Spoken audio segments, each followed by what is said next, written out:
Coach, congrats on the victory for homecoming over Howard. If you could just take us back to that ball game and share your overall thoughts. Yeah, thanks, Kyle.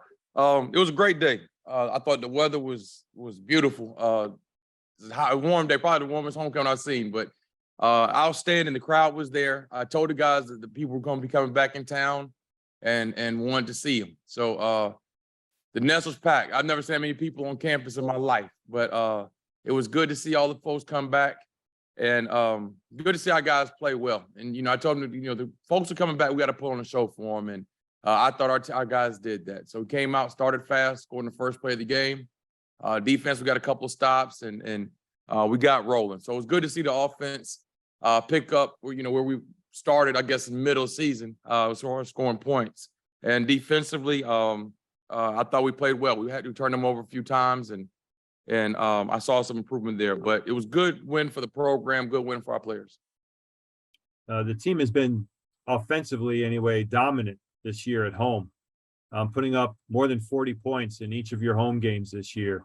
Talk about what that means to be playing at home and to be that effective at home, and why do you think that is?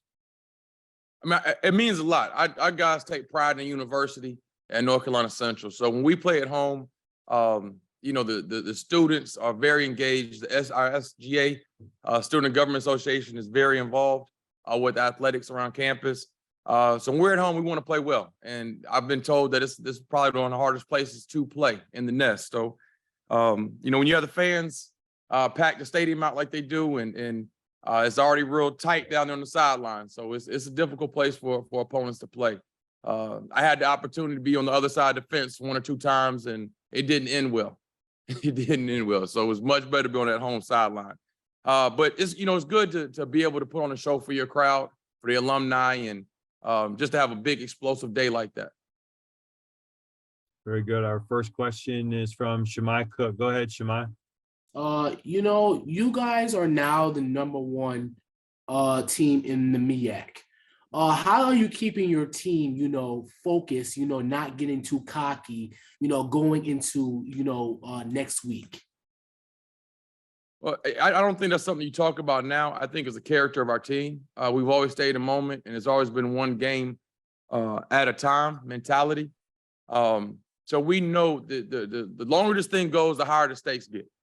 So we put in, we talked yesterday during team meeting, we've worked this hard to get to this point right here. It'd be a shame for us to let this thing get away from us this last game. So we're going to prepare harder this week than we have any other week. And I expect for us to play our best football game of the season on Saturday. You guys threw the ball very efficiently on Saturday. Can you talk about how that went through in practice and the game plan? I told you all last week, pick your poison. If they don't want to put the extra man in the box, we had 216 yards rushing. And our running backs had an outstanding day. I thought our O-line played really well. And then when they start bringing that extra guy into the box, now you have to deal with our receiving corps. And like I say, we're loaded at receivers. And, you can look at the stats week in and week out, and it's going to be a different one. I don't know who is going to show up this week, but last week it was EJ Hicks, and he had an outstanding day. So it's just really hard to defend this man when you have all the weapons that we do. You told me last week that Howard was like looking in the mirror. How did that transpire into 50 points? We started fast, first and foremost. And then I think when we got up 2 or 3 scores, now they had to be one-dimensional. So we kind of took their running the game away from them with us starting fast offensively and putting points on the board. So they had to try to play catch up. And, you can't get back in the game running the football, because now you have to battle the clock, not just us. But, I thought their quarterback was a very good football player. But again, if you can make people one-dimensional, it's a lot easier to defend them. What are you looking for next week for Norfolk State? It's going to be a dogfight. Coach Odom's one of my former teammates here. And then I had the opportunity to be a coordinator for him at Southern University. He's going to have those guys ready to play, and they play hard. They're just a young team and don't have a lot of experience, but I think they're talented. And, they wouldn't want anything better than on their senior day than to spoil this thing we have going here. So, we have to go in, we have to start fast and finish. Our next question is from Errol Reese. Go ahead, Errol. Did you guys see something that you was trying to explore earlier, knowing that play could be a big play to break for you guys? Well, all of them can be big plays to break when you got some playmakers like we do. But no, it was an RPO. We had a run pass option. So, Pee Wee has the option to either hand the ball to the running back. Again, if they bring that extra defender in the box, then we're going to throw the glance route over top of the head. Yeah. And, we talk about executing and doing your assignment. And when guys, do their assignment, great play call, and that was the result of it. Yeah, I am looking at some of the postseason awards, and we're not there yet, but your quarterback, I think it's going to be right up there, man, with all these postseason awards, in my opinion. Yeah, and for me, it's about winning games, and I hate to do him a disservice, but when we get up in the fourth quarter, we're going to do whatever it takes to win the football game. And, when we get up in the fourth quarter, we're going to run the football. Right. And keep the clock running, take care of the ball, and get out of there with the win. Unfortunately, I'm not going to keep throwing the ball when we're up by 21 points. Right. And, just to try to pad stats or whatever the case may be. I don't do that. And, maybe for him, maybe I should be doing it. But, I'm so happy that he has the opportunity to be mentioned in that as far as player of the year and all that stuff. If you watch him play, I think he's hands down the best player in HBCU. Our next question is from Caleb Veal. Go ahead, Caleb. Looking around the MEAC, you guys are first in points scored, second in points allowed. You guys have scored over 100 more points than the second closest team. So with that being said, can you talk about the importance of having a complete football team at this point of the year?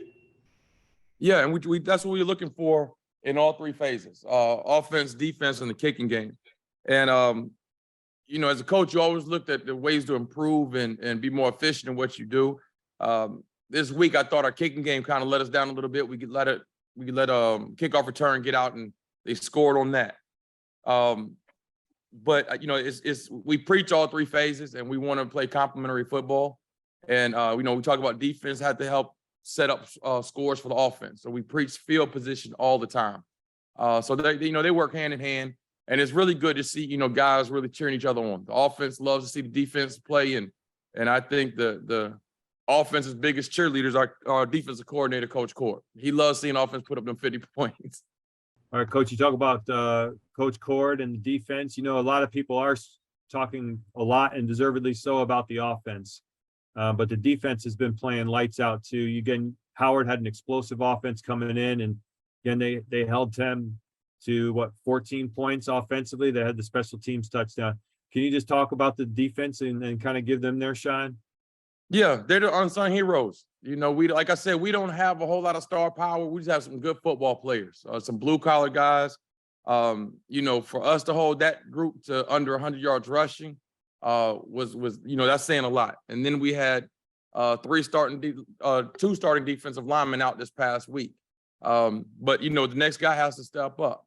And the whole staff on the defense side of the ball had done an outstanding job. Coach Sewell, McCray, Coach Claiborne, as well as Coach Cord. They have my expectations defensively are extremely high, being a former DC. But those guys, came with a great game plan. And, to watch these guys go out and execute. And then you look at our roster, look how young we are. It's unbelievable for us to have this type of success with all these young guys that we have. And we have EJ Hicks is our player that's going to be following behind you here today. Can you just talk about EJ? He's had quite a few weeks. He had the game-winning catch at Delaware State, and then his next catch went for a touchdown to open Saturday's game. So can you talk about him and what he's meant to the program? Yeah, I told EJ he don't wait till the last minute of the game to score. Let's start fast. So first play we help. But no, man, great guy. I think he's persevered. He overcome a whole lot of injuries earlier in his career. And he's really stood up and been more of a vocal leader this year. And like I said, we have so many weapons at the receiver position. I think with his leadership in that room has helped the Devin Smiths and the Andrew Smiths help develop their game as players.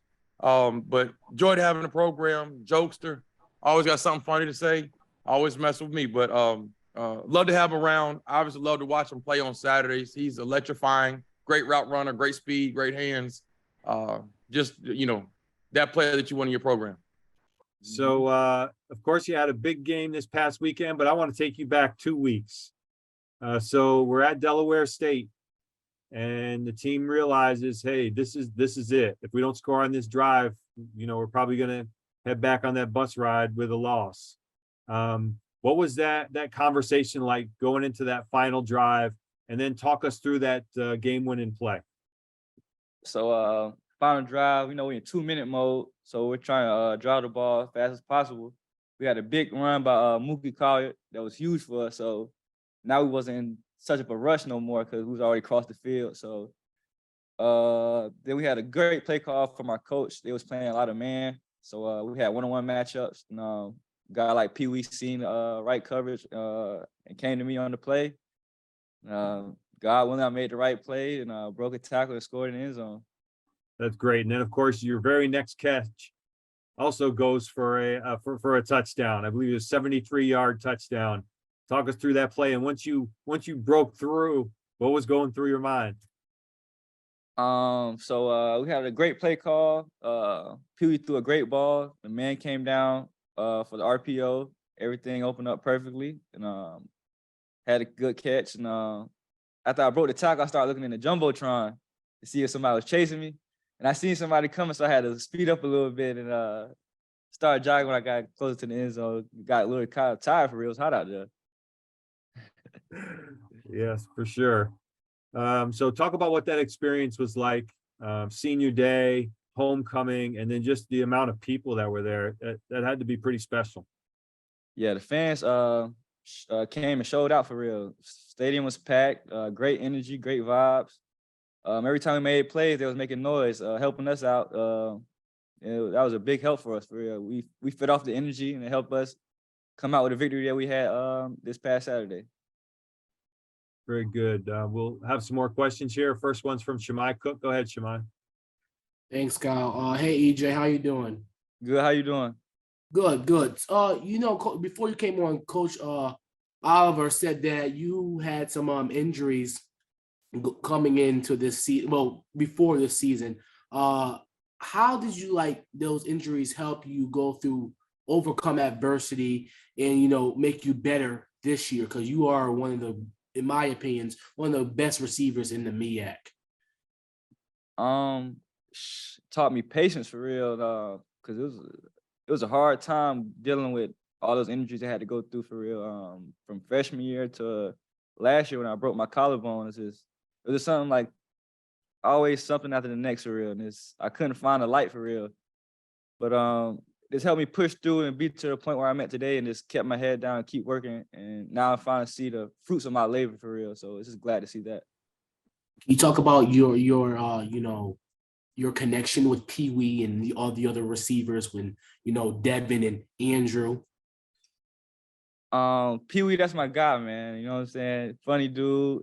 But with the receivers, they got so much talent and they're so young. It's happy. I'm glad to see them and help them become the player that they're becoming for real. Because they could be way better than I am for real when they get to this point. So just trying to help them out and guide them and lead them to be the best player they need to be is it's a joy to help them out with that. Our next question is from Caleb Veal. Go ahead, Caleb. A lot of work in the middle of the field with the passing attack, including your touchdown to start off homecoming.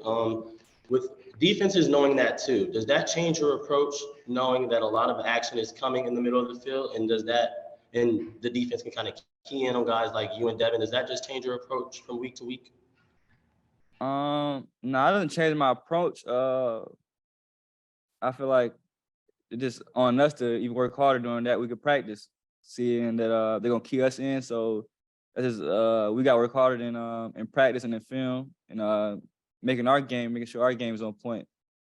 So we won't have to worry about what defense's game plan on us. You know what I'm saying? Do you guys find that to be successful? Do you guys find that defenses have problems guarding you and Devin together, or do you guys think it works better separately?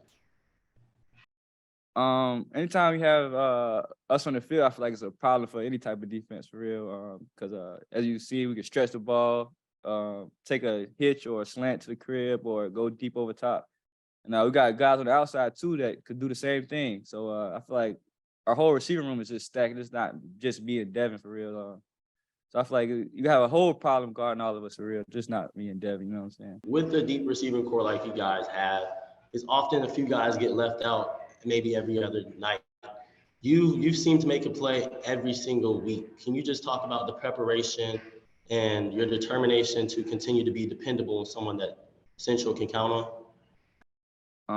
I treat practice like it's game day every practice. So I feel like that carries over to game day. So what I'm doing in game day, I'm doing in practice. So this is nothing new for real. So I feel like that carries over a lot. EJ, I'm pretty sure that everyone in the locker room knows what's on the line this weekend. And as one of the leaders of the team, what is your message to make sure that the guys stay locked in and don't really get ahead of themselves?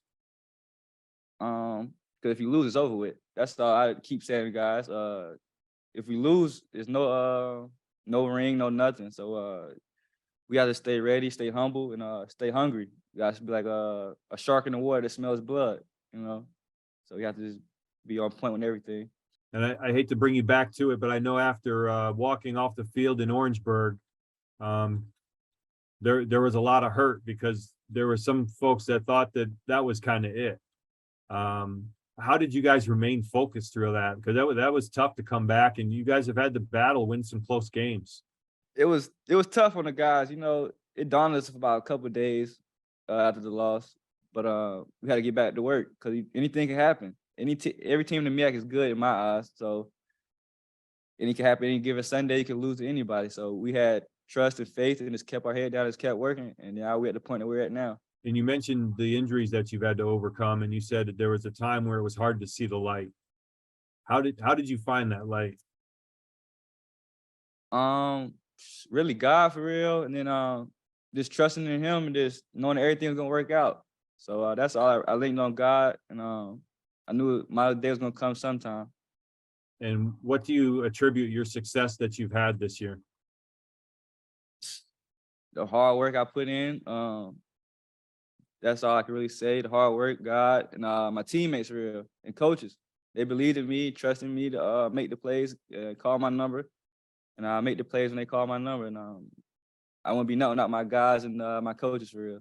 And my last question is, why did you choose NCCU? And then what is your favorite part about being an NCCU Eagle? Well, I chose NCCU. It felt like home. You know, they welcomed me with warm arms. From the first day I got here, they treated me like they was their brother. And the best thing I like about NCCU, just the community for real.